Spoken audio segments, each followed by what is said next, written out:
Hi, Maria here. Welcome to my channel. Today I want to talk about the demarcation line.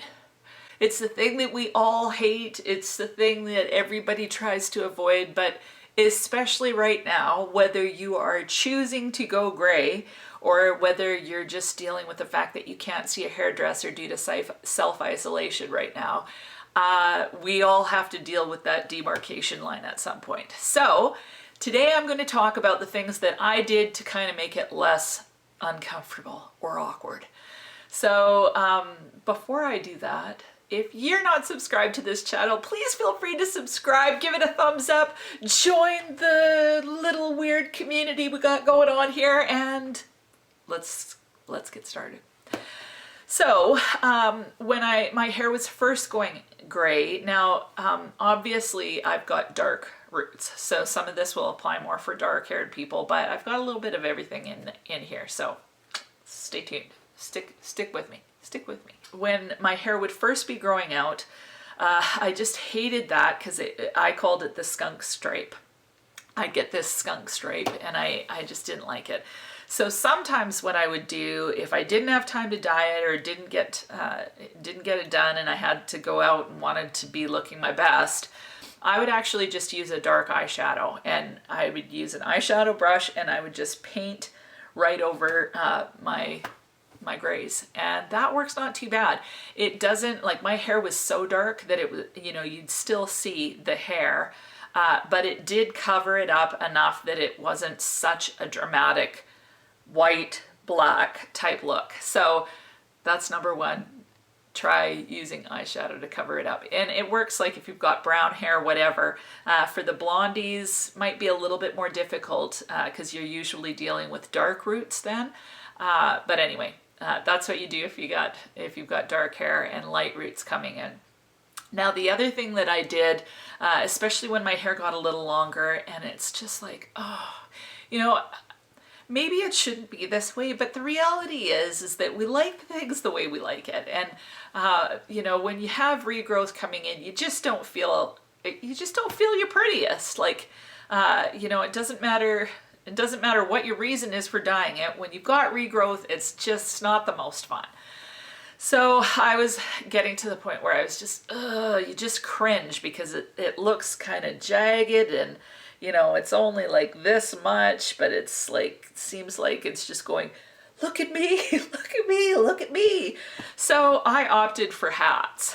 So this was the one that I basically lived in for all of the winter and spring last year. So I would just put this hat on, and you know, I'd wear it sometimes to the side, I'd wear it up, but you know, just different things with it. But it was super comfy hat. I've got other hats, but this one I liked the best. It just was comfortable, almost felt like a second hand. I just, yeah, it's what I did. So yeah, I loved wearing a hat. The other thing that you could do is use a scarf if you're more, you know, well, if you don't, I like this look too. So kind of wear a do-rag and just tie it and then have your hair kind of all cutesy, and yeah, I would do that too. The other thing to think about is you want to break up the demarcation line. So like right now I've got, you know, my hair going back to about here and apart. If I was just starting to grow it out, I would maybe have my part, like my hair that's going over this way, a smaller piece of it, and then I'd just break up that demarcation line however I could, so it wasn't just one straight line. You know, you can do a zigzag part. You can, you know, part some of it on this side, some of it on this side, or have it all going back. However, another option would be to wear a headband, or like, you know, you can take your hair and kind of twist it or braid it, and you know, like, that looks horrible, but you know what I mean. So different things like that. What I do, I still do it to this day, sometimes, is I'll pull all of this back and then I'll just pin it, or I'll just braid it down the center, just anything to kind of break it up. So any way that you can break up that demarcation line is a good plan.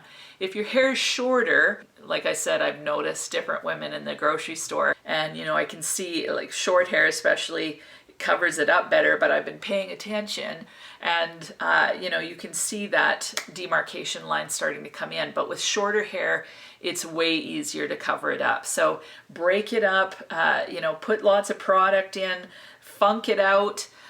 You can always put some curls in it, and that helps break up that demarcation. Break up that demarcation line any way you can. Do it and it'll help. Another option, it's another way to cover it up. It's not for everybody, but it's to get a wig. Like just buy a wig and like, yeah, buy a wig. Buy a wig close to the same color that you have, and then you don't have to worry about it at all.